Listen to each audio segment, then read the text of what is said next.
Hey guys, welcome back. This is part 3 of the Canister Mosaic 3D Damascus build.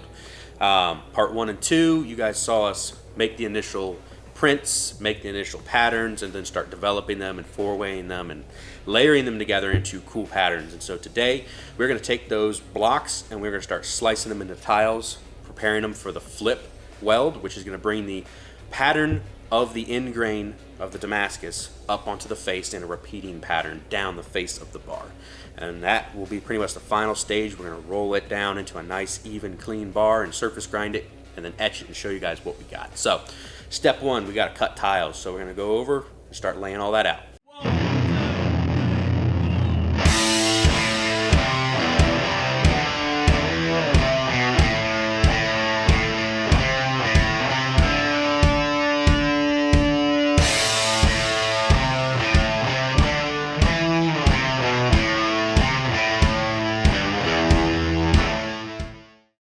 Alright guys, so what we have here are two bars, twisting stars and geometric pattern.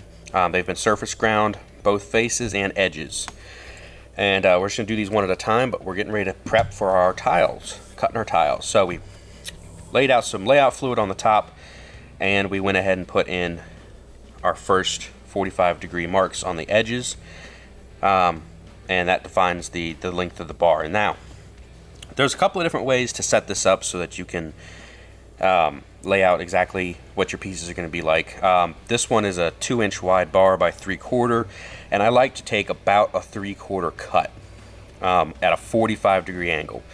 Obviously, if you want your final bar to be wider, you would forge your bar wider before you get to this stage. But 2-inch wide bar is kind of what we're going for here, so we are going to roll with it. So, it takes a little bit of fiddling sometimes to get this lined up how you want it. We're going to take just a rough measurement, edge to edge. It looks to be about 9 3/8. So we're going to do some math. We're going to divide that into 3/4. Let's see here.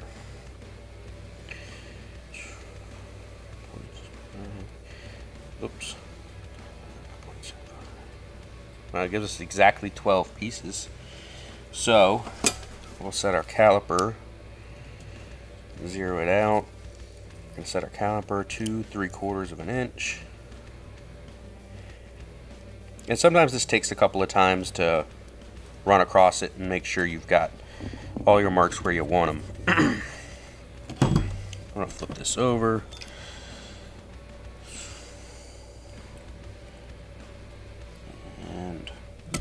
We're just going to use the edge of the calipers here to scribe in our marks on the layout fluid. Now you'll see there's some older marks on here. I did some other work on it off camera, figuring out where I wanted some things. I'm just going to go ahead and make all these marks, and we'll come back in and check them going the other way. Yeah, so we're slightly off. So you just come back the other direction, and it gives you 2 lines to mark in the centers of. And that gives you a perfect, even amount of pieces going all the way down. So let me get closer and closer together. And there we are. So now with those marks on there, I like to take my scribe and come in and scribe on top of those. And then we'll come in on top of the scribes and mark with a Sharpie. Sharpie is just easier to see when you're on the saw.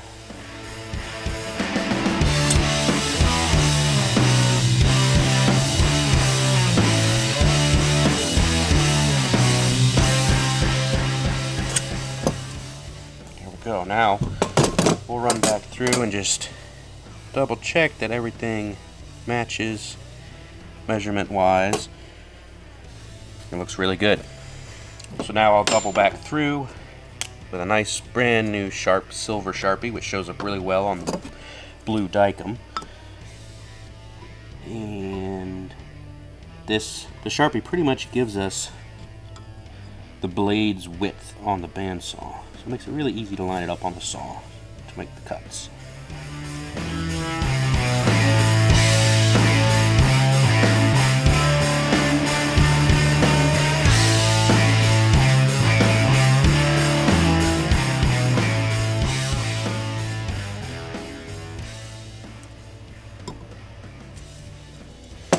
Just like that. And so that's how it'll go into the saw. Cut down. Now we're going to go ahead and label our pieces. So we've got the junk pieces, and then you really want to label them here before you cut them, because then they just become a bunch of loose pieces. But you need to make sure they're in order for when you flip them later. So we're going to go ahead and write in 1, 2, 3, 4, 5, 6, 7, 8, 9, 10, 11, 12. And write your 11s, you know, in the full version with the line on top. Otherwise, they're just two slashes that you don't know how to orient. So there's the first piece. We're going to do it on the second as well, and then we're going to take them to the saw.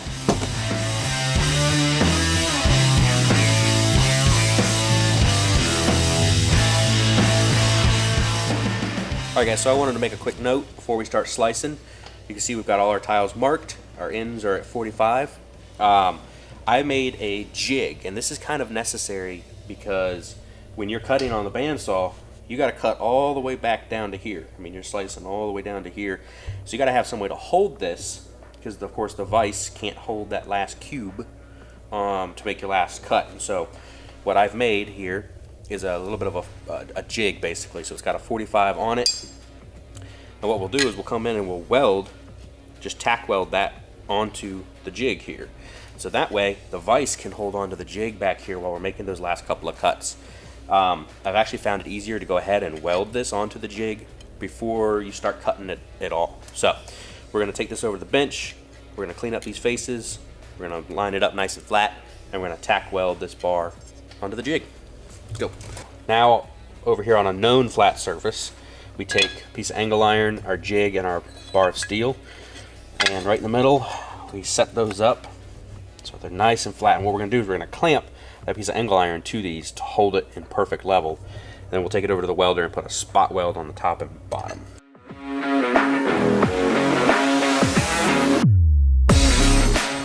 Alright, now it's nice and level and jigged up, and we'll go put a tack weld on our seam here.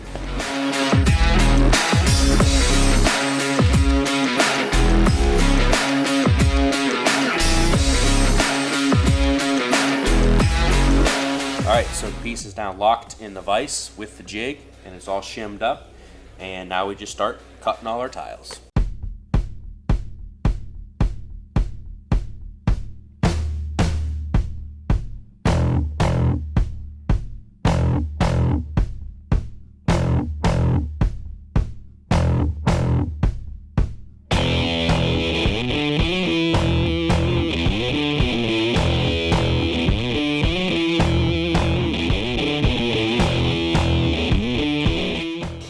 Alright, so we've got our bar cut now, and you see we laid it up just how it was before we sliced all the tiles, and now we're going to flip them. So the end grain, the pattern is running down the end grain this way, and we want that pattern to flip so that's running down the face. So we're going to drop all these tiles down and begin our flip. I always do the first one tip up, so now it's that cut, which is the end grain. It's now facing up, so our pattern's up on the top.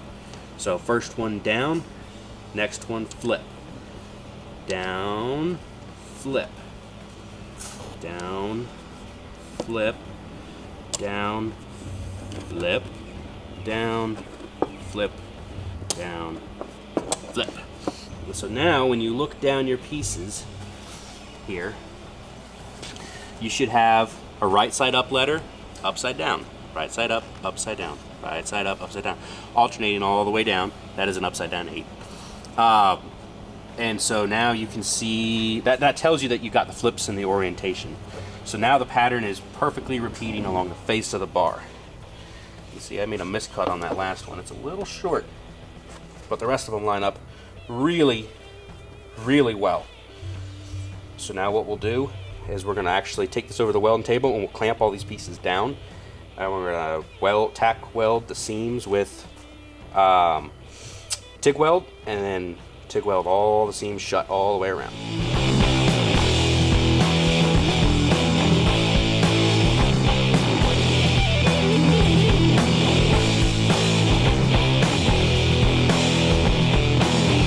Alright guys, so we've got our 2 bars TIG welded all together.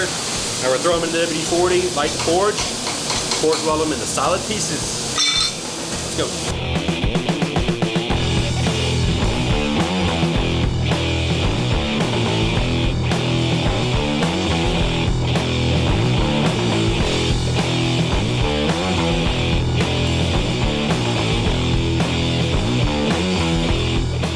Alright guys, so we took the billets outside the forge, we've set the weld, everything is welded up into one piece. Now we're going to take the angle grinder, we're going to zip the faces, and we're going to take all the scale off and just find any spots where there's a little bit of porosity or anything that needs to be ground out, or any little cracks or little seams anywhere. They should be pretty much solid for the most part, but we always grind them clean just to check, and then we'll actually take them in and put them on the 120 belt, and that will enable us to etch it, and that'll show us our lines of where we welded with the TIG welder, and that TIG weld has to be ground out.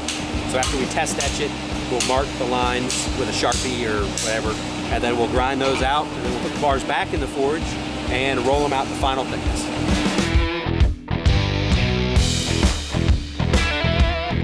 Alright guys, so we've got our pieces, got the scale off. Now we're going to take them onto the belt grinder, take them up to a 120 grit, just a real rough 120 grit on the faces, and etch them so we can mark the weld lines and get those ground out.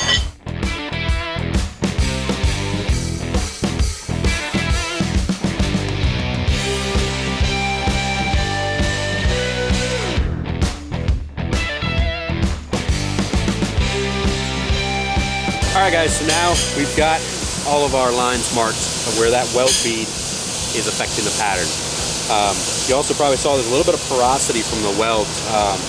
This powder canister didn't really like the tungsten rods we were using in the TIG welder, and so we got to make sure we get that porosity up and out. Good clean steel. And the layout fluid really just marks the lines so that we can make sure we get it all out. So we're going to take the very edge of the angle grinder and we're going to just gently dip in until we get clean steel. So let's go.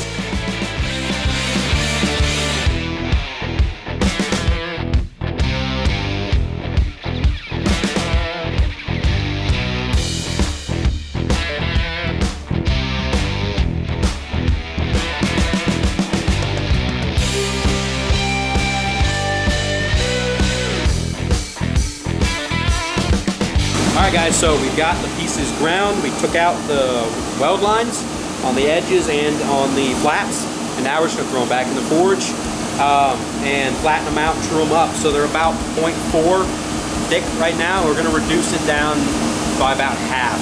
I think that's going to stretch the pattern to where we want it to be. It's condensed right now. We need to stretch that pattern out some in order to get the shapes and the pattern to be proportionate. So into the fire they go.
Alright guys, so here's where we're at. We've got one bar. This is our twisting stars flame looking one.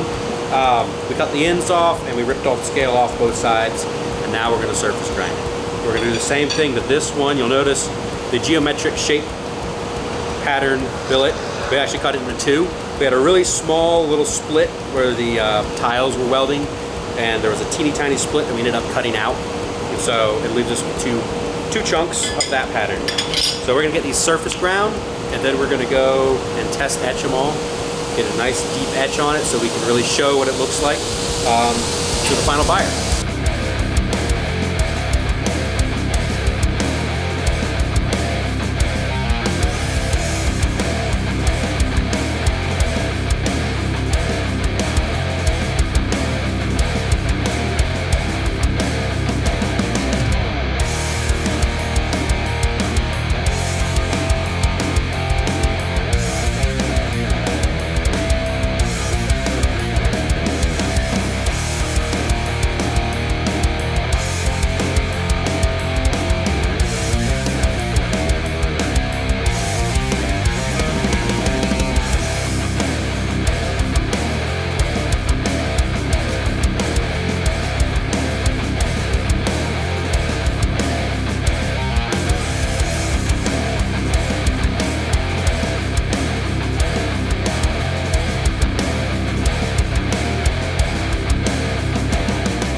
Alright, so we're washing the bars down real well with hot soapy water. This is going to make sure we get all the grease and crap off of it. These are really high-end billets, and so we want to make sure they're pristine and in perfect condition, and that we get a perfect etch on it. So, hot soapy water. Make sure they're good and clean. Alright guys, so we've got them surface ground, we got them buffed, we got them washed, we got them real good and clean, and now we're etching. So we're just going to kind of do some etch cycles, pull them out, clean off the oxides, put them back, do that a couple of times till we get a nice etch. And then we WD-40 them, get them nice and oiled up, and then final shots.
Alright guys, well that's a wrap on the 3D Canister Mosaic Damascus build.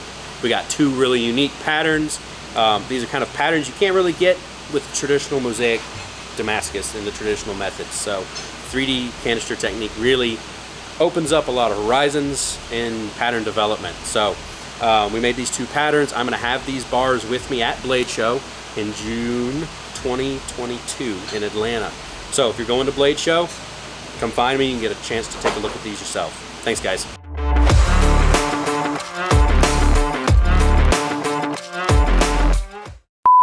Alright guys, well that is a wrap on the 3D. I'm not doing anything. I'm just saying. Turn around, go over there. Bars yourself. So, anyway, thanks guys. Damn it, Cole! I was right at the end.